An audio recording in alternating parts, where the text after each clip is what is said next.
سر میں نے آپ کی لاسٹ ویڈیو دیکھی ہے جس میں آپ نے بتایا ہے کہ انسان کی فطرت میں اچھائی اور برائی کو پہچاننے کی صلاحیت رکھی گئی ہے، یعنی وہ اس چیز کا شعور رکھتا ہے کہ اچھا کیا ہے، برا کیا ہے، مورالٹی کیا ہے، امورالٹی کیا ہے، گڈ کیا ہے، بیڈ کیا ہے۔ میرا سوال یہ ہے کہ جب انسان کی فطرت میں اچھائی اور برائی کو ڈیفائن کرنے کا شعور موجود ہے، کانشس موجود ہے، اس صلاحیت اور ایبیلٹی موجود ہے، تو پھر وہ اسی شعور کو بیدار کر کے اپنی باقی زندگی کیوں نہیں گزارتا؟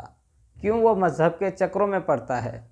کیوں وہ مذہب کی وجہ سے مرنے مارنے پر اتر آتا ہے؟ کیوں وہ مذہب کے پیچھے اندھا بن کے قتل و غارت گری مچاتا ہے؟ آخر مذہب کی ضرورت کیا ہے جبکہ انسان کی فطرت میں اچھائی اور برائی کو ڈیفائن کرنے کی صلاحیت ہے؟ تو اسی کو بیدار کیجئے اور اسی صلاحیت سے کام لیجئے، یہی انسان کے لیے کافی ہے۔ جہاں جہاں بھی میں فساد دیکھتا ہوں، یہ ریبلمنٹس دیکھتا ہوں، مجھے ان سب کے پیچھے ایک مذہبی رنگ نظر آتا ہے۔ Tell me about it and clear what's wrong and what's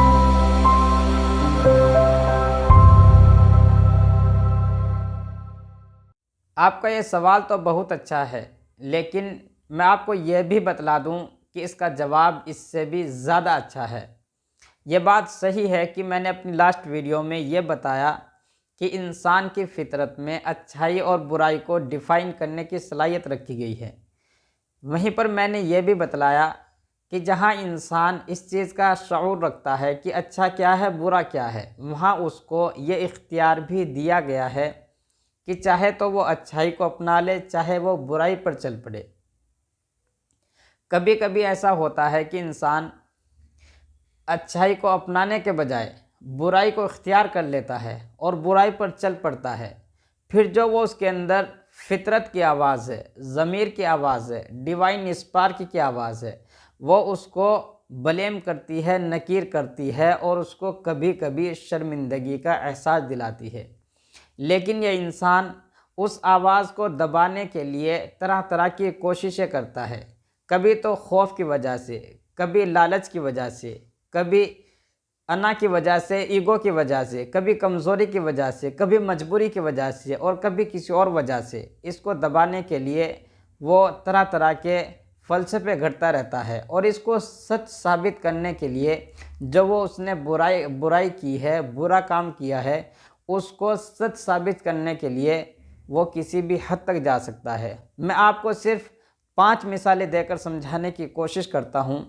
کہ انسان فطرت کی آواز کو کیسے دباتا ہے۔ نمبر 1، ہم جنس پرستی، ہوموسیکسولیٹی۔ یہ اس قدر بری ہے کہ انسان کی فطرت اس کو برا کہنے میں ذرا بھی تعامل نہیں کرتی ہے، ذرا بھی، بالکل بھی میڈیٹیشن نہیں لیتی ہے، کیونکہ انسان کی فطرت اس کو گوارا ہی نہیں کرتی ہے۔ اب آپ یہ سمجھیے کہ ہم جنس پرستی کیا ہے، ہوموسیکسولیٹی کیا ہے۔ ہوموسیکسولیٹی یہ ہے کہ دو ہم جنس انسان آپس میں جنسی رجحان یعنی سیکسول اورینٹیشن لے سکتے ہیں، شاریرک سمبند بنا سکتے ہیں۔ دو عورت آپس میں اگر شاریرک سمبند بناتی ہے تو اس کو لیزبین کہا جاتا ہے۔ اگر دو مرد آپس میں سیکسول اورینٹیشن لیتے ہیں، شاریرک سمبند بناتے ہیں، تو اس کو گے کہا جاتا ہے۔ اب انسانوں کی فطرت اس کو برا کہنے کے لیے ذرا بھی تعامل نہیں کرتی ہے، وہ اس کو سراسر فطرت کے خلاف سمجھتی ہے۔ اب اس کو پھیلانے والے، جن کو دانشور کہا جاتا ہے، انٹلیکچول کہا جاتا ہے، وہ اس کے حق میں فلسفے گھڑتے نظر آتے ہیں اور اس کو صحیح ثابت کرنے کے لیے وہ طرح طرح کی کوششیں کر رہے ہیں، پریاس کر رہے ہیں۔ نمبر 2، ہیومن سلیوری، انسانوں کی غلامی، یعنی انسانوں کو غلام بنا کر رکھنا اور کسی بھی طرح کی ان سے خدمت لینا، ان سے کیسا بھی کام کرانا، یہ انسان کی فطرت کے خلاف ہے۔ امیر کا غریب کو دبا کر رکھنا، امیر کا غریب پر ظلم زیادتی کرنا، اس سے ہر طرح کی سروس لینا، فطرت اس کو کبھی تسلیم نہیں کر سکتی۔ نمبر 3، ڈکٹیٹرشپ، آمریت، ابسولوٹزم، یعنی انسان اپنے تسلط کی وجہ سے، اپنے غلبے کی وجہ سے اور اپنے تکبر، بڑائی کی وجہ سے انسانوں پر ظلم کرتا ہے، جس کو چاہتا ہے رہا کرتا ہے، جس کو چاہتا ہے قید کر لیتا ہے، جس کو چاہتا ہے نوازش کی باری سے کر دیتا ہے، اور جس کو چاہتا ہے قتل کر کے اس کا قصہ ختم کر دیتا ہے۔ یہ بھی انسانوں کی فطرت کے خلاف ہے، اور یہ کہ انسانوں کی یعنی کہ ایک ہی خاندان کی برابر حکومت رہنا، کنسسٹنسی کے ساتھ اسی خاندان میں سے حاکم بنتے رہنا، چاہے وہ حاکم غلط ہو یا صحیح ہو، اگر اس کے خلاف کوئی بولتا ہے، آواز اٹھاتا ہے، تو اس آواز کو دبا دیا جاتا ہے۔ یہ بھی فطرت کے خلاف ہے۔ نمبر 4، کبھی کبھی انسان ایسے دوراہے پر آ جاتا ہے، ایسے کارنر پر آ کھڑا ہوتا ہے کہ اس کو سمجھ نہیں آتا کہ یہ کیا ہے کیا نہیں ہے، یعنی اس کی عقل کام کرنا چھوڑ دیتی ہے، وہ صحیح فیصلے پر نہیں پہنچ پاتا ہے۔ جیسے انسان خنزیر کے بارے میں یہ فیصلہ نہیں کر پا رہا تھا کہ یہ درندہ ہے یا چرندہ ہے، کیونکہ انسان نے چرندوں کو ہمیشہ کھایا ہے، لیکن درندوں سے اس نے اپنے آپ کو زیادہ تر بچا کے رکھا ہے۔ اب انسان کو یہ نہیں معلوم تھا کہ یہ درندہ ہے یا چرندہ ہے، کیونکہ یہ ایک ایسا جانور ہے جو گائے بھینس کی طرح سبزی خور بھی ہے، اور کتے بھیڑیے کی طرح گوشت خور بھی۔ نمبر 5، ڈرنکنگ، نشہ، ڈرگس۔ اس کے بارے میں بھی انسان بالکل سیٹسفائیڈ نہیں تھا کہ اس کے نقصانات ہیں یا اس کے فوائد ہیں، یعنی اس کے ڈس ایڈوانٹیجز زیادہ ہیں یا ایڈوانٹیجز زیادہ ہیں۔ اسی طرح کے بہت سے مسائل رہے ہیں، ایسے ایشوز رہے ہیں جن کو حل کرنے کے لیے، ان کو سولو کرنے کے لیے اور ان کی رہنمائی کے لیے خدا ہر دور میں اپنے پیغمبر بھیجتا رہا ہے، تاکہ ان کو بتایا جائے کہ ہوموسیکسولیٹی غلط ہے اور اس کے نتائج بھی غلط ہیں، تاکہ ان کو بتایا جائے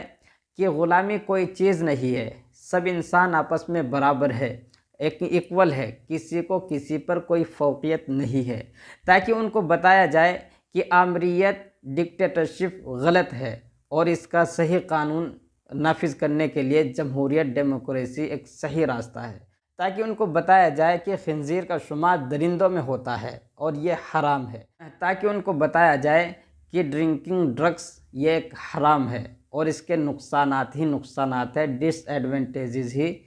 ایڈوانٹیجز ہیں۔ جہاں جہاں بھی انسان کی عقل نے کام کرنا چھوڑا ہے، وہاں وہاں انسان کو ایک صحیح مذہب کی، ٹرو ریلیجن کی،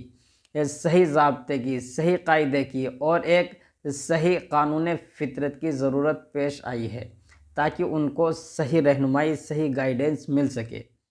اب انسان بہرحال انسان ہے، وہ ایک کریشن ہے، وہ ایک مخلوق ہے، اس کے لیے ضروری ہے، لازم ہے کہ وہ اپنے سچے کریٹر تک پہنچے، وہ اپنے سچے خالق تک پہنچے، کیونکہ انسان کی فطرت میں یہ مادہ رکھا گیا ہے کہ انسان کسی نہ کسی کو تو پوجے گا، کسی نہ کسی کی تو عبادت کرے گا۔ اب اگر انسان کو آزاد چھوڑ دیا جائے اور اس کو اختیار دیا جائے کہ جس کو چاہے وہ پوجے، جس کی چاہے عبادت کرے، جس کی چاہے استوتی کرے، اور جس کو چاہے وہ بھگوان مانے، خدا مانے، اسی اختیار کی بنا پر کبھی تو انسان نے آگ کی پرستش کی ہے،